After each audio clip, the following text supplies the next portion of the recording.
सदर आसिफ अली ज़रदारी जी रूस के सदर व्लादिमीर पुतिन से मुलाकात। सदर आसिफ ज़रदारी तुर्कमानिस्तान में रूसी सदर व्लादिमीर पुतिन से गैर रस्मी मुलाकात कई। मुलाकात दौरान पाक रूस लगापन के वधिक मज़बूत बनाने जो इज़म। मुलाकात दौरान ॿिन्ही सरबराहनि पारां खुशगवार जुमलनि जी ॾे वठि।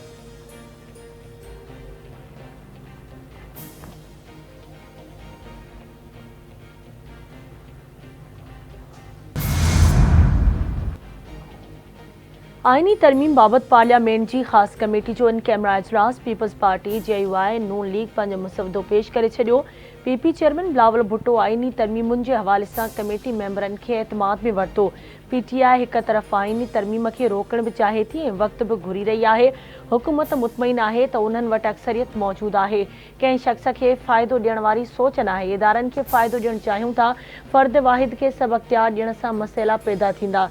नवाज़ शरीफ भी पार्लियामेंट ऐं जमहूरियत की मज़बूती चाहे तो पार्लियामेंट की बालादस्ती लाइ ही आईनी तरमीम ज़रूरी है। आईनी तरमीम बाबत सभिनी के लचक ॾेखारणी पवंदी। समूरनि जमायतुनि की अपील है तो इतफ़ाक़ राय ॾांहुं अचो।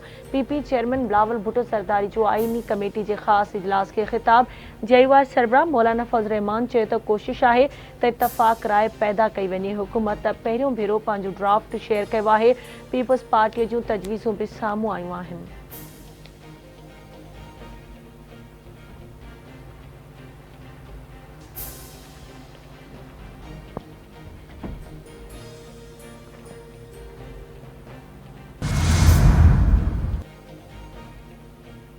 अरिड़हीं तरमीम बाबत का भी ॻाल्हि नाहे कई वई। PP उहो ई कंदी जेको मुल्क जे मफ़ाद में हूंदो। वफ़ाक़ी हुकूमत NFC अवॉर्ड ऐं अरिड़हीं तरमीम बाबत मूंसां नाहे ॻाल्हायो। कुछ ॿिया मामला आहिनि जिन ते ख़दशा आहिनि। कुछ वज़ारतूं भी ख़त्म कई वयूं आहिनि।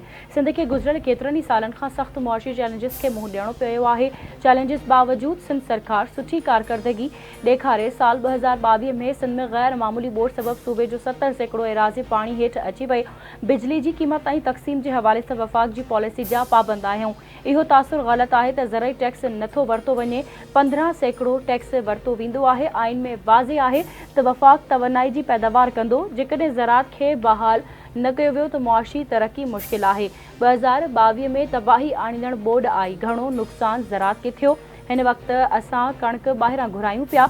उन वक्त खां अॻु ॿाहिरि मोकिलींदा हुआसीं। सिंध जे वॾे वज़ीर सैयद मुराद अली शाह जो वर्ल्ड बैंक के प्रोग्राम के खिताब चवे थो जेका ज़मीन ऐं घर बोर्ड मुतासिरनि खे ॾिना पिया वञनि उहे औरतुनि जे नाले ते आहिनि।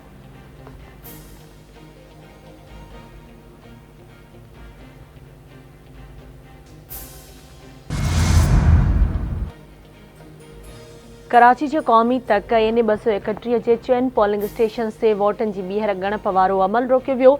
शेर पसंदन पारां इलेक्शन ऑफिस में दाख़िल थी वोट जा बोरा साड़िया विया।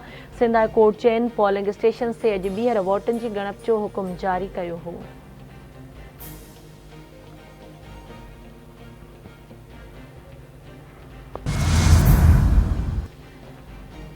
ख़िते में अमन ऐं खुशहाली लाइ पुरज़म आहियूं। पाकिस्तान ऐं तुर्कमानिस्तान विच में मज़बूत ऐं बहितरीन लगापा आहिनि। फोरम में शिरकत सां ॿिन्ही मुल्कनि विच में लगापा वधीक मज़बूत थींदा। सदर आसिफ अली ज़रदारी जो अशकाबाद में आलमी फोरम के खिताब संदसि चवणु आहे त ख़िते जे मुल्कनि विच में राब्ता वधाइण ते ध्यानु ॾियणो पवंदो।